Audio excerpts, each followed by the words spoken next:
الحمد لله نحمده ونستعينه ونستغفره ونعوذ بالله من شرور أنفسنا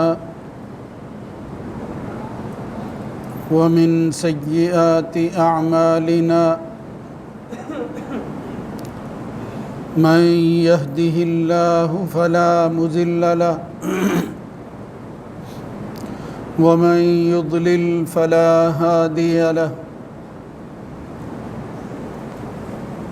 وأشهد أن لا إله إلا الله وحده لا شريك له وأشهد أن محمدًا عبده ورسوله اللهم صل على محمد وعلى آل محمد كما صليت على إبراهيم وعلى آل إبراهيم إنك حميد مجيد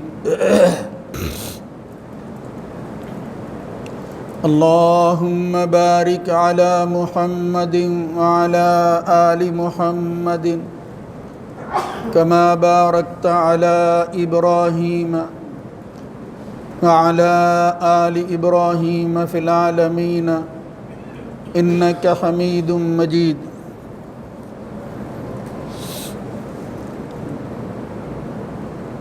أما بعد فإن خير الحديث كتاب الله وخير الهدى هدى محمد صلی اللہ علیہ وآلہ وسلم وشر الأمور محدثاتها وكل محدثة بدعة وكل بدعة ضلالة وكل ضلالة في النار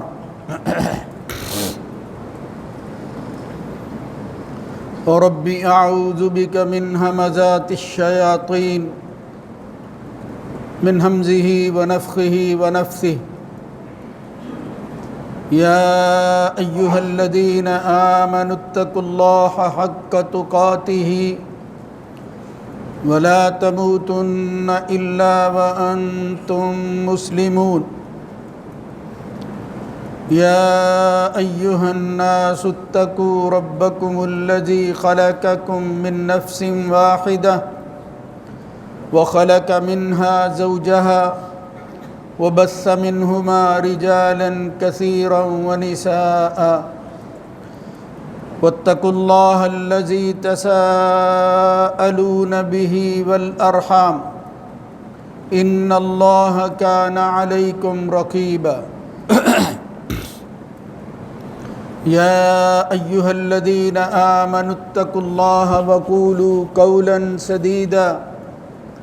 يصلح لكم أعمالكم ويغفر لكم ذنوبكم ومن يطع الله ورسوله فقد فاز فوزا عظيما رب اشرح لي صدري ويسر لي أمري واحلل عقدة من لساني يفقه قولي قل يا أهل الكتاب لا تغلوا في دينكم غير الحق ولا تتبعوا أهواء قوم قد ضلوا من قبل وأضلوا كثيرا وضلوا عن سواء السبيل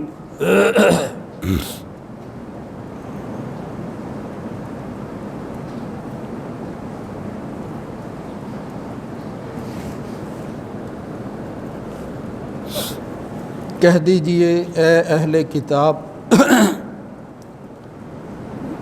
تم اپنے دین میں غلو نہ کرو حق کو چھوڑ کر، اور نہ ہی ایسی قوم اور ایسے لوگوں کی خواہشات کے پیچھے چلو جو پہلے سے گمراہ ہو گئے، اور انہوں نے بہت سے لوگوں کو گمراہ کر دیا۔ اور وہ کیسے گمراہ ہوئے کہ انہوں نے سیدھا راستہ چھوڑ دیا اور گمراہی کو اختیار کر لی۔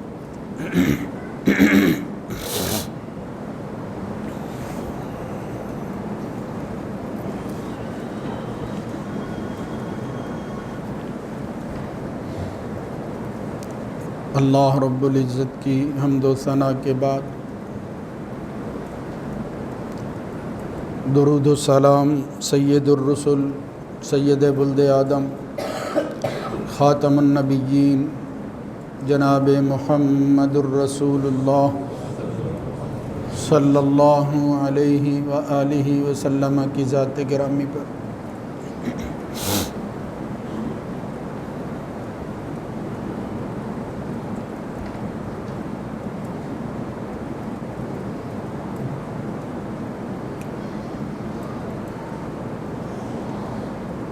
اللہ کے دین اور شریعت کا معاملہ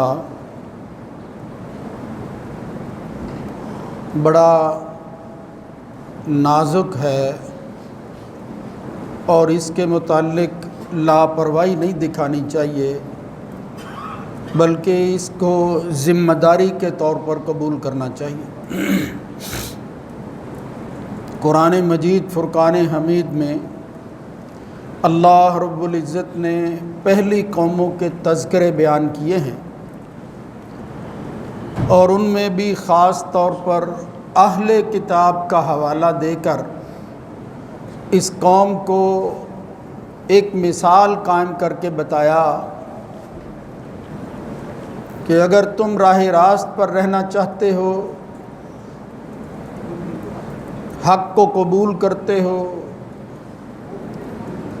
اور باطل کی نفی کرتے ہو، تو تمہیں کس طرح کی زندگی گزارنی ہے۔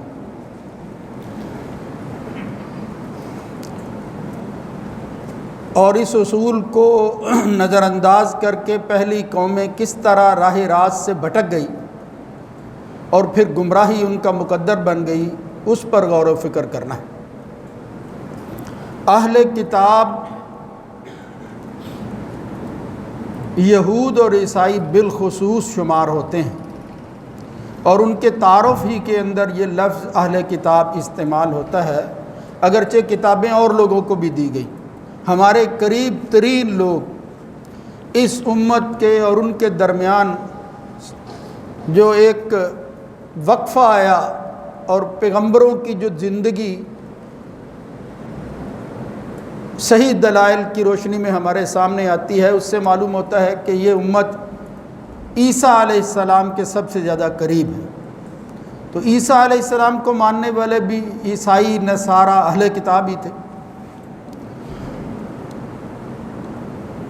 ان کی وہ چیزیں جن کی مذمت اللہ نے کی اور قرآن مجید میں بیان کیا،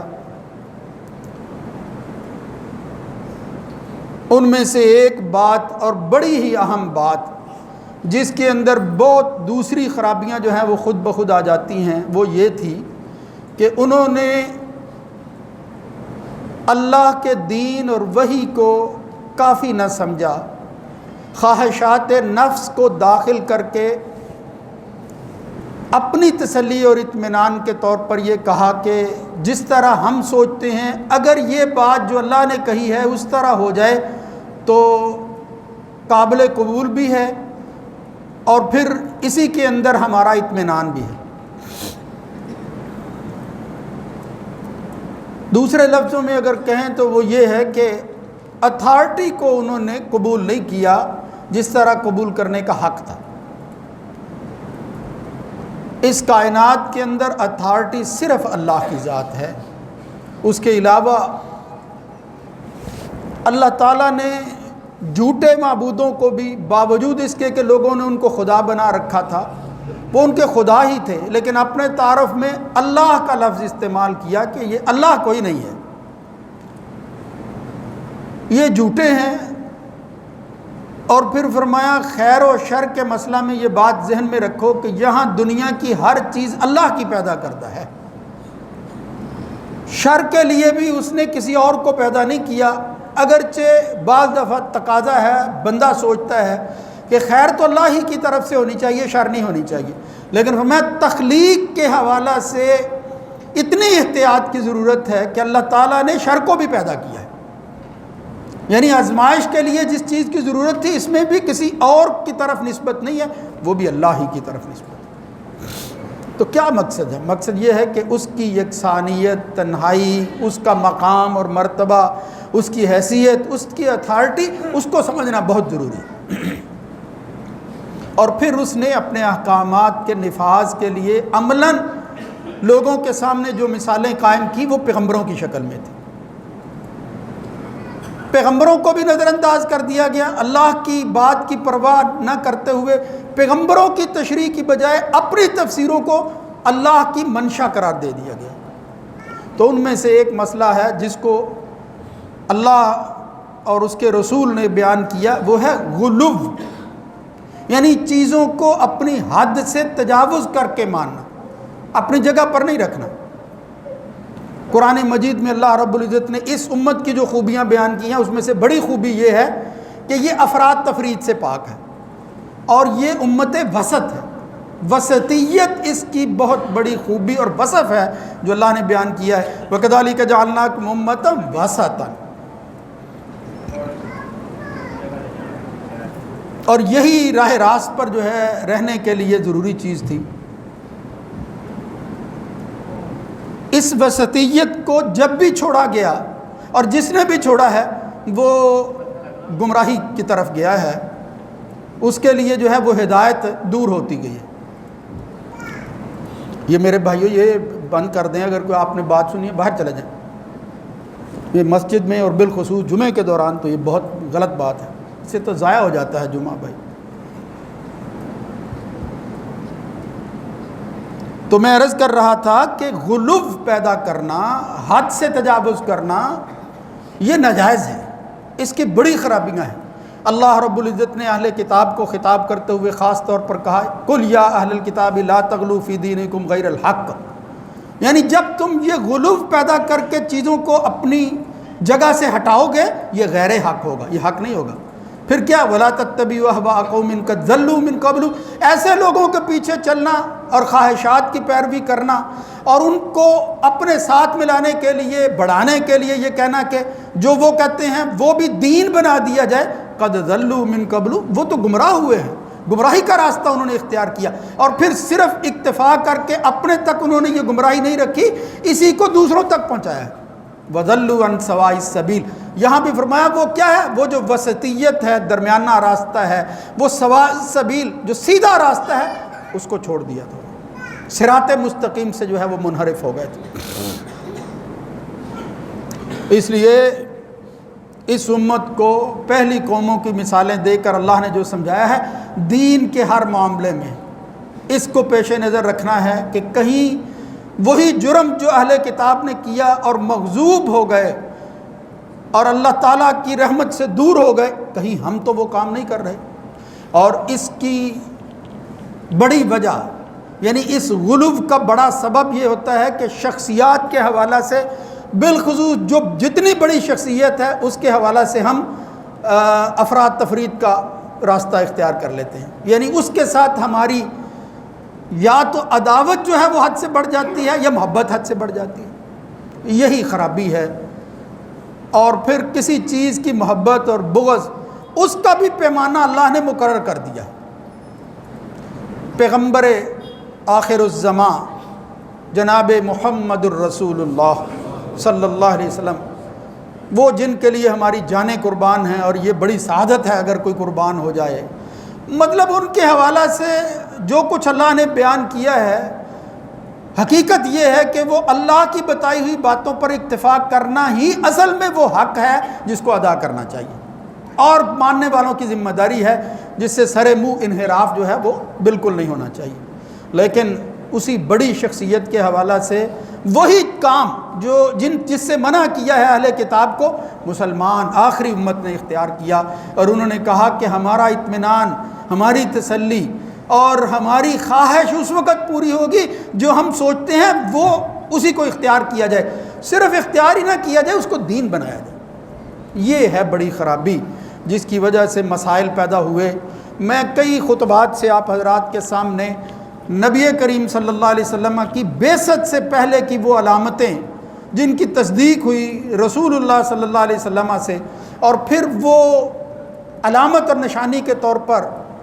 اللہ کے رسول نے بیان کر دی، اور پھر پتہ چلا کہ جب کسی نبی کی بعثت ہوتی ہے تو اللہ تعالیٰ پہلے دنیا کے اندر وہ آثار جو ہے ان کو دکھاتا ہے، جس سے معلوم ہوتا ہے کوئی بڑا واقعہ ہونے والا ہے، اور اس سے بڑا واقعہ آخری نبی کی بعثت کا تو اور کوئی تھا ہی نہیں۔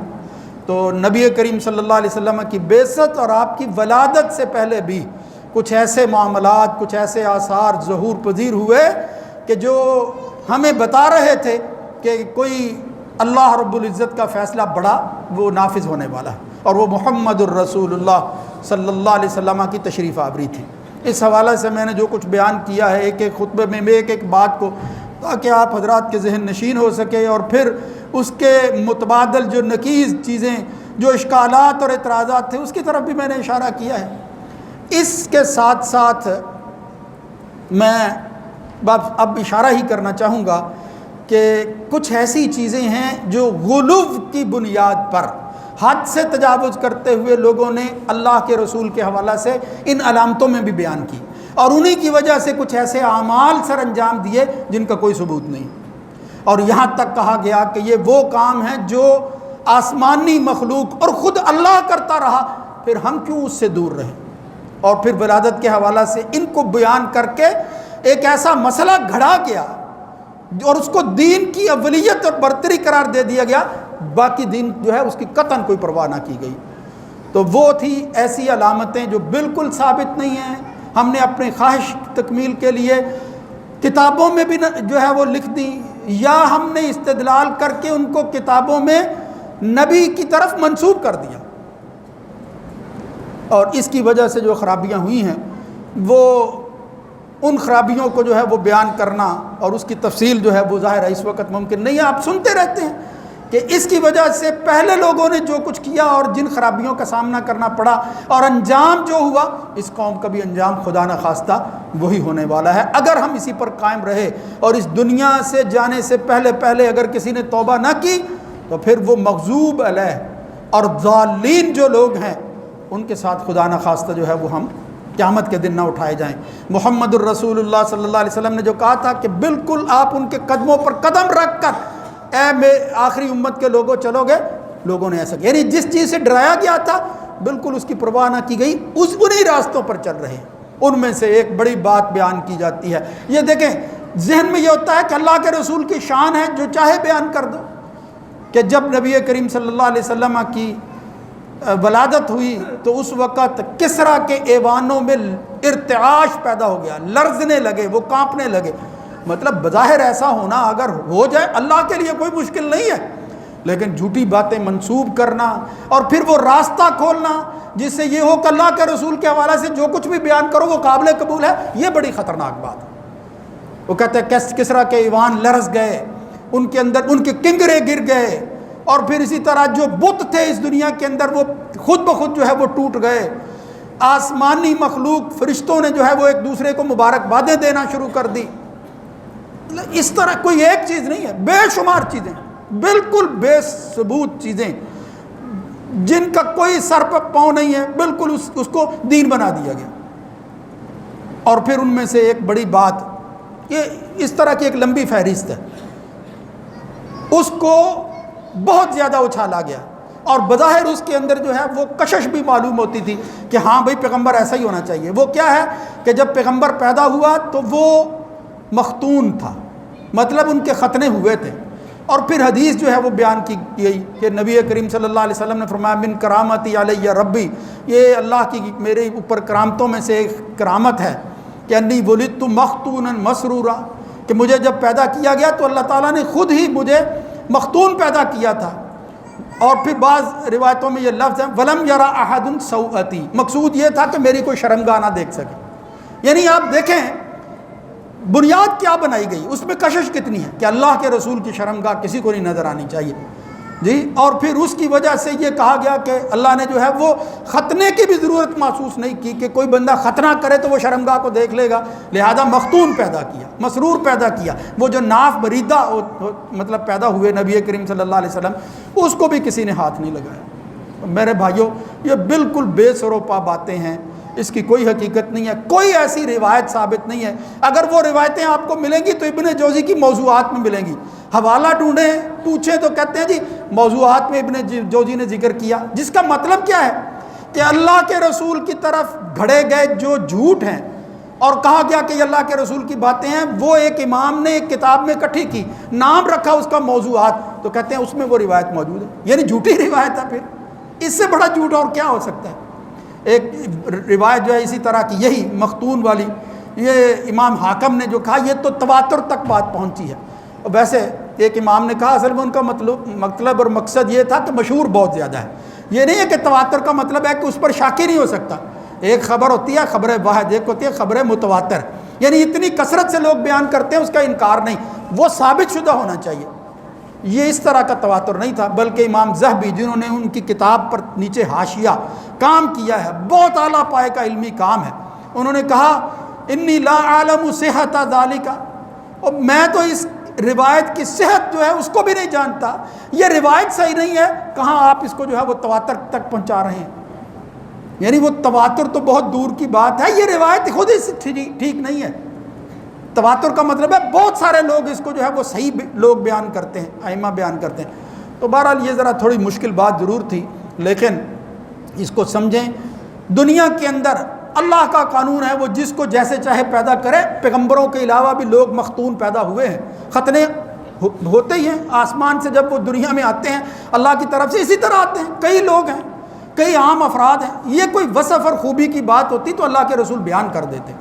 اس کا حوالہ دے دیتے۔ محمد الرسول اللہ صلی اللہ علیہ وسلم نے اپنی شخصی حوالے سے جو چیزیں تھیں ایک ایک کر کے بیان کی ہیں، شمائل پر کتابیں لکھی گئی ہیں، لیکن اس طرح کی کوئی بات محمد الرسول اللہ صلی اللہ علیہ وسلم نے بیان نہیں کی۔ لہذا احتیاط جو ہے وہ اختیار کرنی چاہیے، یہ بات درست نہیں ہے۔ آخر میں ان علامات میں سے ایک نسبتاً ثابت شدہ حسن درجہ کی روایت ہے، جس میں رسول اللہ صلی اللہ علیہ وسلم بیان کرتے ہیں کہ انی عند اللہ مکتوب خاتم النبیین، مجھے اللہ نے خاتم النبیین لکھ دیا تھا اپنے ہاں۔ یہ وہی بات ہے جس کو ہمارے بھائی جو ہے وہ اس حوالہ سے بیان کرتے ہیں کہ اللہ کے رسول سب سے پہلے نبی تھے، بعد میں لوگ جو ہے وہ نبی آئے ہیں، بعثت بعد میں ہوئی ہے، اسی سے استدلال کرتے ہیں۔ حالانکہ اس کا مطلب ہے جہاں اللہ نے تقدیر کی دوسری چیزیں لکھی وہاں یہ بھی لکھ دیا تھا، تو لکھنے میں تو کوئی حرج نہیں ہے۔ انی عند اللہ مکتوب خاتم النبیین، یعنی اللہ کی تقدیر میں میرے حوالہ سے جو لکھا ہے وہ کیا ہے کہ یہ نبی ہوگا اور خاتم النبیین ہوگا۔ یہ ٹھیک ہے بات، اس میں تو کسی کو انکار نہیں۔ وَإِنَّ آدَمُ لَمُنْجَدِلٌ فِي طِينَتِهِ، آدم علیہ السلام جو ہے وہ بھی ڈھانچے میں تھے، اللہ تعالیٰ نے یہ ساری چیزیں لکھ دی تھی، اور پھر ساتھ ہی کہا وَسَأُخْبِرُكُمْ بِأَوَّلِ أَمْرِ، میرے معاملات جہاں سے میری نبوت کی علامتیں اور اس طرح کا ظہور ہوا جسے پتہ چلا میں نبی ہونے والا ہوں، ان میں سے ایک یہ تھی دعوت ابراہیم، میں ابراہیم کی دعوت ہوں۔ ابراہیم نے اللہ سے جو مانگا ربنا وبعث فیہم رسولا منہم یتلو علیہم آیاتک، اس کا عملی ثبوت میں ہوں، میری ذات ہے۔ وبشارت عیسیٰ، عیسیٰ علیہ السلام نے جو بشارت دی تھی کہ میرے بعد ایک احمد آنے والا ہے، ومبشرا برسول یاتی من بعد اسمہ احمد، میں وہ ہوں۔ اور پھر اسی کے اندر ہے ورؤیا امی التی رأت، اور میں اپنی ماں کی وہ خواب ہوں جو انہوں نے دیکھی، ہینا ولدت، جب میں پیدا ہوا اور انہوں نے اس وقت خواب دیکھی تھی۔ اب ایک طرف خواب کا ذکر ہے ان روایتوں کے اندر جو نسبتاً صحیح ہیں، اور دوسری طرف لوگوں نے کہا نہیں، یہ سارا کچھ جو ہے یہ بیداری میں بھی ہوا ہے۔ وہ کیا ہے کہ اس میں یہ الفاظ آتے ہیں خرج منہا نور اضاء لہ قصور الشام، کہ میری طرف سے، بعض جگہ یہ آتا ہے کہ من بین رجلی ہے، میرے اندر سے، میری ٹانگوں سے، یا اس طرح مطلب جسم کے حصہ سے جو ہے وہ نور نکلا جس سے شام کے محلات روشن ہو گئے۔ بھئی یہ اب خواب ہے، اس خواب کی تعبیر ہے، اور خواب کی تعبیر یہ ہے کہ ایک ایسے نبی کا ظہور ہونے والا ہے کہ اس کی ولادت اور بعثت کے بعد جب اس کو اللہ رب العزت جو ہے وہ دین کے غلبے کا جو ہے وہ اعلان کر کے اس مقام پر پہنچائے گا کہ وہ غالب ہوگا اس دنیا کے اندر اور اللہ کا دین لے کر غالب ہوگا، اس وقت پھر کوئی بڑی طاقت اس کے مقابلہ میں قائم نہیں رہ سکے گی۔ یہ بات بالکل ٹھیک ہے۔ صحیح حدیثوں میں، بخاری مسلم میں روایتیں ہیں، محمد الرسول اللہ صلی اللہ علیہ وسلم نے فرمایا ہلاکا کسریٰ فلا کسریٰ بعدہ، آج کے بعد یہ بڑی سپر طاقتیں، یہ رومن امپائر اور پرشین امپائر کے جو بانی یا ان کے جو مالک ہیں، اپنے آپ کو کسریٰ اور کیسر کہلانے والے، یہ برباد ہو گئے ہیں، ہلاک ہو گئے ہیں، اور اس کے بعد کوئی کسریٰ پیدا نہیں ہوگا، کوئی کیسر پیدا نہیں ہوگا۔ یعنی یہ رینک جو انہوں نے اپنی سپر طاقتوں کے حوالے سے بادشاہوں کے مقرر کر رکھے ہیں، میرے آنے کے بعد، محمد الرسول اللہ صلی اللہ علیہ وسلم کے دین کے غلبے کے بعد ان کی کوئی حیثیت نہیں ہے، یہ ختم ہو جائیں گے۔ یہ بات نبی کریم صلی اللہ علیہ وسلم کی صحیح حدیثوں سے اور اس کی تعبیر کے قریب معلوم ہوتی ہے، لیکن ہم اس کو ماننے کے لیے تیار ہیں۔ اس طرح ماننا چاہیے جس طرح اللہ کے رسول نے بیان کی ہے، جس طرح ہمارے پاس وہ بات پہنچی ہے، اور وہ کیا ہے؟ دوسری روایتوں میں وہ لفظ بھی آتا ہے انہ رأت فی منامہا، آپ نے اپنی منام، نیند کے اندر یہ چیز دیکھی حضور کی والدہ نے۔ اس طرح کی دوسری جتنی بھی روایتیں ہیں ان کو پرکھنے کے لیے اس روایت کو بنیاد بنائیں تو یہ مسئلہ سمجھ آئے گا۔ اس کی بنیاد پر حضور کو نور ثابت کرنا، اور پھر خود جو ہے وہ مجسم نور تھے، اس لیے کہ نور جو ہے وہ ظاہر ہو کر پوری دنیا میں پہنچا ہوا تھا، وہ شام کے محلات تک پہنچا ہوا تھا، یہ خود ساختہ باتیں ہیں۔ یہ بات سے جو ہے وہ خود فیصلہ اپنی طرف سے کرنے والی بات ہے، اس لیے احتیاط جو ہے ہر حال کے اندر وہ کرنی چاہیے۔ اللہ رب العزت اپنے نبی محمد الرسول اللہ صلی اللہ علیہ وسلم کے حوالہ سے ہمیں صحیح دین کو سمجھنے کی توفیق نصیب فرمائے، ہمیں اس پر قائم رکھے، اللہ کے رسول اپنے نبی کی نسبت کی وجہ سے، کہ جس کی وجہ سے دنیا میں بھی سرخرو ہوں اور آخرت کے اندر محمد الرسول اللہ صلی اللہ علیہ وسلم اپنی امت کا جو استقبال کریں گے ان میں ہم شامل ہوں۔ نہ یہ کہ حضور ہمیں دیکھ کر جو ہے وہ دھتکار دیں اور یہ کہا جائے کہ تمہارے دین کو بگاڑنے والی یہ امت کے لوگ ہیں، یہ آپ ان کو اپنے قریب بھی نہ آنے دیں۔ ہم اللہ کے رسول کا ساتھ جو ہے وہ چاہتے ہیں، اور وہ اسی وقت نصیب ہوگا